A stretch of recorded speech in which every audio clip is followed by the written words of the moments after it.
Bonjour et bienvenue, voici notre tour d'horizon économique, géopolitique, énergétique et boursier pour comprendre comment tourne la planète finance. C'est sur l'inforruptible et nulle part ailleurs et l'épisode du jour. On pourrait l'intituler les chiffres ne mentent pas, mais les menteurs adorent les chiffres.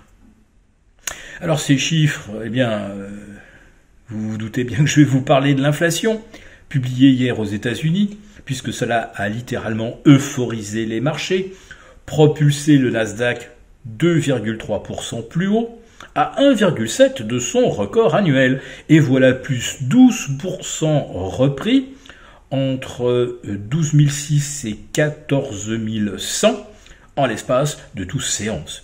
Plus 11 sur le S&P, qui revient à 2,3% de son zénith annuel. Tout ça, donc, en l'espace de 15 jours plus une séance.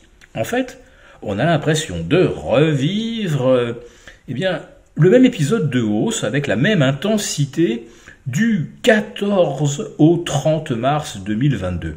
Et oui, rappelez-vous qu'entre le 14 et le 30, on espérait une solution, un armistice, voire un accord de paix en Ukraine après l'invasion russe.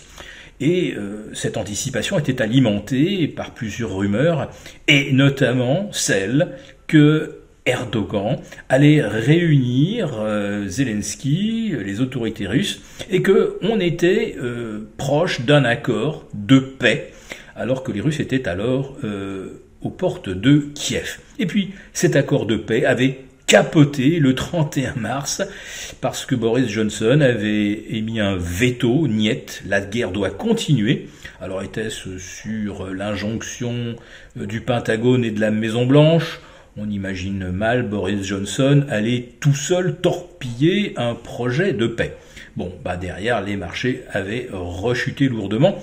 L'illusion s'était dissipée. Alors là, en ce qui concerne l'inflation, je ne vais pas vous parler d'une illusion qui se dissipe, puisque le chiffre que l'on a eu hier était absolument merveilleux, mais vous comprenez à mon large sourire que vous n'allez pas être déçus. Car si on entre dans le détail de cette inflation qui recule un peu plus que prévu, moins 0,1, c'est toujours ça, mais c'est moins 0,1 que le consensus, à quoi doit-on cette accalmie inattendue de l'inflation? Alors, pas au loyer, qui représente un quart du budget d'un Américain. Loyer en hausse de 6,8% sur un an. L'eau, l'électricité, une hausse de 5,3%. On n'est pas à 3,2% d'inflation, que je sache. Si l'on regarde du côté de l'assurance automobile, boum, plus 19,2%. Les réparations de véhicules, plus 15,10% par rapport à octobre 2022. Bigre, quand vous faites le calcul des réparations automobiles, de l'assurance automobile, des loyers et des services d'assainissement, vous êtes déjà à presque 40% du budget d'un Américain. Et là, si vous faites une moyenne pondérée, vous êtes à plus de 8% d'inflation. Mais on vous en annonce 4. Et alors là, quand on rentre dans le détail des chiffres, qu'est-ce qu'on découvre? Que le prix de l'assurance santé aurait chuté de moins 34%. Oui, je vous cite les chiffres officiels publiés par le département du commerce. Moins 34%. Mais est-ce qu'il n'aurait pas confondu la baisse des bénéfices des compagnies d'assurance et la baisse réelle du tarif facturé aux souscripteurs? Et attendez, je remonte, et là, qu'est-ce que je découvre d'autre? Oh, tiens, les services médicaux et hospitaliers auraient baissé de 2%. Ah, ça pèse lourd, c'est 6,3% du budget moyen d'un Américain. Mais trouvez-moi un seul Américain qui, pour des soins identiques, prenons par exemple la dialyse, a vu sa facture d'hôpital baissait de 2% par rapport au mois précédent. Évidemment, ça n'existe pas.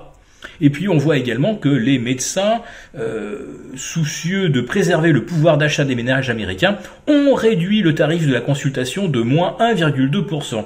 Alors cherchez bien, et ça m'étonnerait que vous trouviez une baisse de 1,2% des consultations. Autrement dit, Wall Street s'est envolé hier de 2% sur la base d'un chiffre global qui est bien meilleur que prévu, mais dont certaines composantes sont à l'évidence totalement fausses. Autrement dit, le mois prochain, on nous redira « Ah, l'inflation remonte », oups, on s'était trompé, on rectifie le coût de l'assurance maladie, on rectifie le coût des soins hospitaliers, et on découvrira que l'inflation au mois d'octobre n'était pas de 3,2, mais peut-être de 3,5 ou 3,6. Mais tant pis, entre-temps, le marché se sera envolé de 10-11%, c'est toujours ça de prix.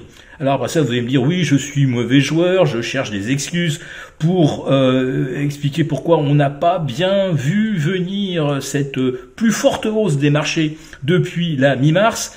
Mais enfin, quand vous regardez les choses en détail, avouez qu'il y a quand même de quoi rire jaune. Si cette chronique vous a plu, n'hésitez pas à nous mettre un pouce. Merci beaucoup d'avoir regardé cette vidéo. N'hésitez pas à réagir dans les commentaires ou à liker et partager cette vidéo si le contenu vous a plu. Et pour ne rater aucune de nos prochaines émissions, vous pouvez vous abonner à notre chaîne et activer les notifications. Et pour plus de contenu, n'oubliez pas que le dernier rapport rédigé par nos experts est accessible en cliquant sur le lien de description. On se retrouve tout de suite dans les commentaires et je vous dis à très bientôt pour une prochaine vidéo.